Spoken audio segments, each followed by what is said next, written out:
You know, in the olden years where games were expensive and unobtainable, the only way you'll be able to get a story is if you sit on the sofa with one of your chatty uncles, or you get a book.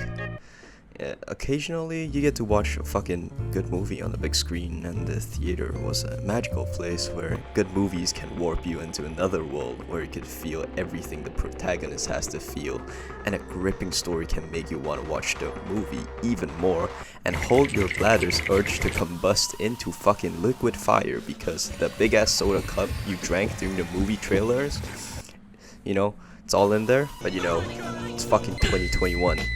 Storytelling has reached a new height. You're able to experience stories in a new medium, and what's crazy about storytelling games is that you play as the protagonist. Now, I don't really play single player games often. You know, I spend most of my gaming times on multiplayer games. You know, I got the occasional R6 with my cousins, leagues.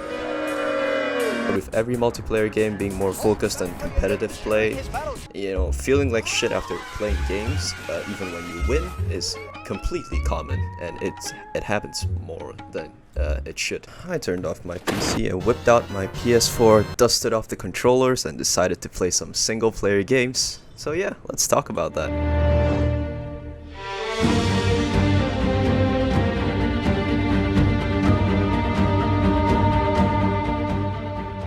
Uncharted 4 is pretty much a game that plays itself. You got a really linear map, and it's everything. It's kind of spoon-fed to you, but it's more or less a movie. You have to press buttons to watch a movie and, you know, play the fucking game. You have this range combat that's stealthy. It's kind of satisfying, but it's not really the main focus of the game. Most of the time you get to see a man climb a wall because whoever made the climbing the main mechanic in this game should probably seek some form of holy retribution. Why did you put a game where I want to see a wall for fucking 40 hours? In the span of these flaws, it nails many elements that makes this game such a memorable experience in terms of its narrative storytelling.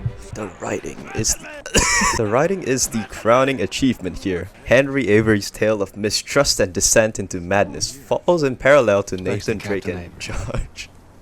Whatever put that the script. Nathan and Samuel Drake's story. The environment tells more of a narrative than these characters do at times. The characters have a great dynamic and chemistry with one another, and with most single-player games, having cold, metallic robo-mode chemistry and cheesy, wince-worthy one-liners from fucking anime JRPGs. Welcome home, honey! Took your sweet time.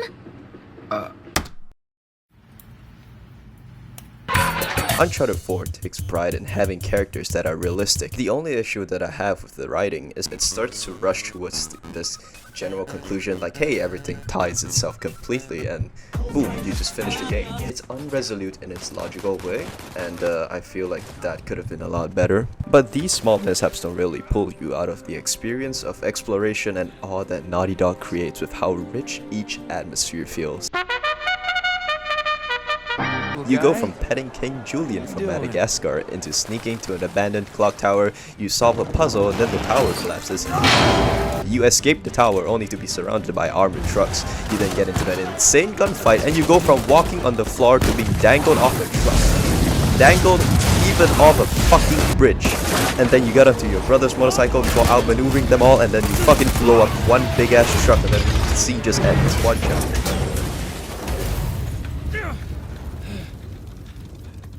So how about a story that happens in one entire cut? Well,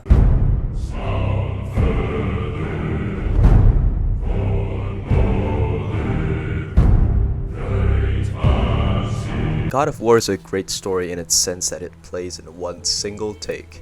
You play as Kratos, the dude that brought down the whole of Olympus, but instead of being this invincible, crazy, brutal ass man, Kratos is more concerned about the growth of his peepsqueak son. The game tells one attention-gripping motherfucking story, and you can't wait to see what happens next. And with great camera compositions as well as the wonderful voice acting. Whatever you're hiding, you cannot protect him forever. It was a great game, and it hammers this theme of parenthood all in a Nordic setting, where there's dudes being fucking split in half.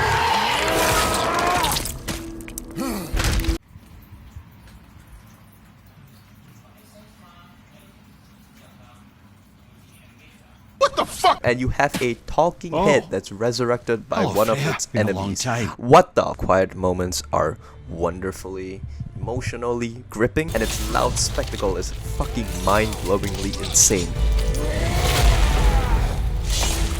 Shit is about to get real. After fighting your fucking everyday 10-foot ogre with your son, you then proceed to fight a dude. You think Kratos is gonna whoop his ass, and then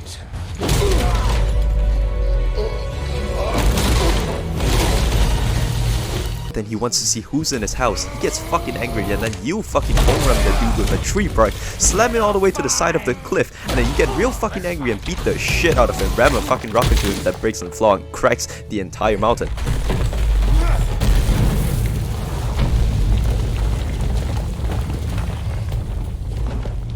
And then he comes back to you and fight him, and then fucking mountain, you're wrong, I'm gonna break him, and you're gonna kill him.